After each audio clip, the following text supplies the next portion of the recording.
La France, première source d'inspiration des dessins animés. Dans les années 30 déjà, une série de cartoons appelée les symphonies folâtres, Silly Symphonies, s'inspirait de nos fables de La Fontaine. Certaines, comme Le lièvre et la tortue ou Cousin de campagne, d'après Le rat des villes et Le rat des champs, ont même obtenu l'Oscar du meilleur court-métrage d'animation.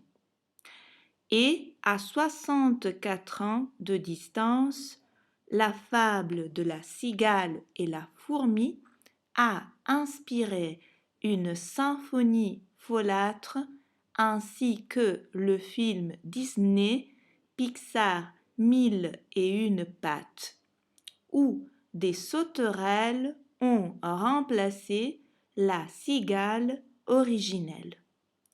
Cendrillon et la Belle au bois dormant, d'après Perrault, se déroule en France et pour La Belle et la Bête, les artistes ont passé plusieurs mois en repérage dans les campagnes, les musées et les châteaux de la Loire pour y puiser leur inspiration.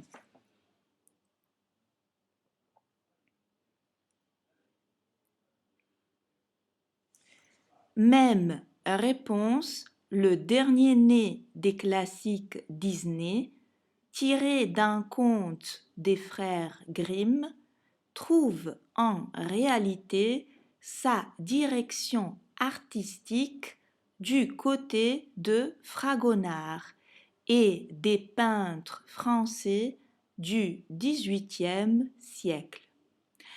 Paris est également plus qu'un décor, c'est un personnage à part entière dans des dessins animés Disney ou Disney Pixar comme le bossu de Notre-Dame, d'après Notre-Dame de Paris de Victor Hugo, Ratatouille et les Aristochats.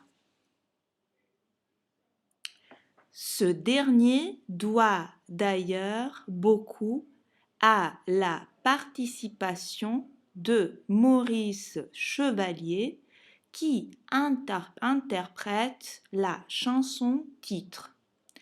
Pour Walt Disney, l'homme au canotier était la quintessence du titi parisien et il lui avait déjà offert un rôle en or dans Les enfants du capitaine Grant d'après Jules Verne.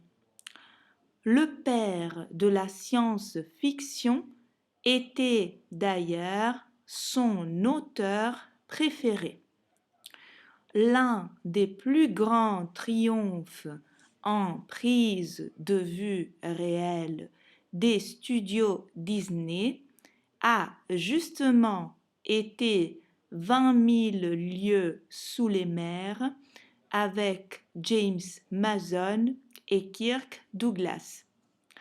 Les Imagineers, qui créent les attractions des parcs Disney, ont amplement montré leur amour de la France, souvent évident, comme la silhouette du château de la Belle au bois dormant qui trouve son modèle dans les illustrations médiévales des très riches heures du duc de Berry, ainsi que dans le mont Saint-Michel, un mont dont la silhouette inspire souvent les artistes Disney de La Belle et la Bête.